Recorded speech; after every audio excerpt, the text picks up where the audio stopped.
You know, I just love taking videos when I'm down at the water. I'm not a video person, but I get down here and suddenly I just want to take videos of everything and talk about everything. But look at this spectacular specimen. Isn't it amazing?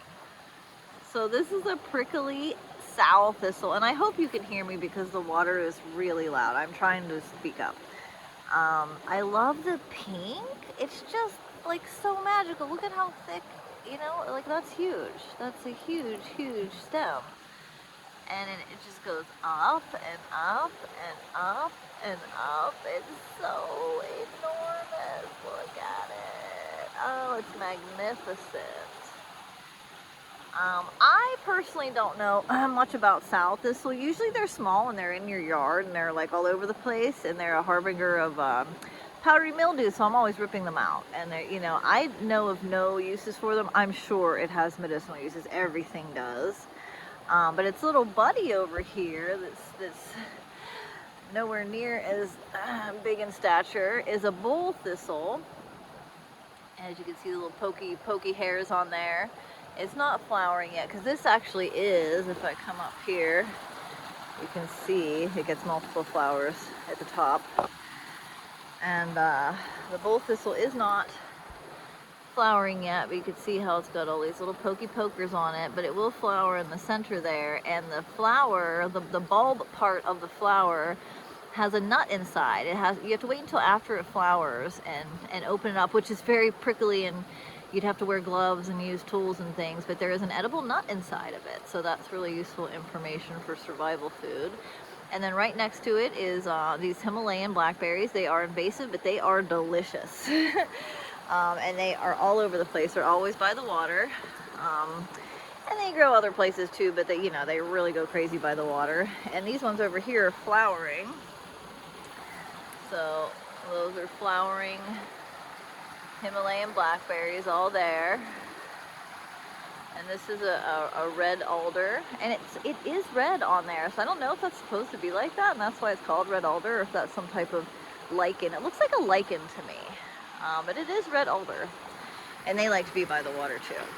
And then I saw one of my favorite friends down here, and his name is Cleaver. And so this is a cleaver, and they stick to you. They literally cleave to you. It feels like Velcro. And my dress is like, I don't think it's gonna stick to my dress because it's sort of the silky material. So I'd like stick it to you to show you, stick it to myself to show you. It might just stick to me. It feels very sticky. Sticky. Whoop, there it goes. But it's got these tiny little like hooks on it, and it sticks. Will it stick? It's not showing. See, it's like sticking. But the hooks don't hurt, you know, but they stick to you like Velcro, like a Velcro hook. And these are an incredible nervine. So this is 50% of my Let It Go potion that I make that is really incredible for meltdowns and high stress situations. And it calms you right down. It's really incredible. It works really, really well. Very good for your nervous system. Very good when you're upset and having anxiety and freaking out. So these grow all over the place. Cleavers. They'll be your best friend if you're stressed out. And then these little things, these little rocks, these are so cool. There's some type, there's shale with them. I don't know if there's some type of yellow shale or there's something else that grows with the shale. But they are amazing chalk rocks. You can draw with these, and they're a very cool yellow color. And so I always like save them here on my little ledge of my dying tree, which used to have a lion's mane growing out of it. And I don't know, it's not growing out of it this year. But so yeah, I don't know. I just thought I would have a little identification fun with you guys on my hot day at the water. And this here is called 9 bark.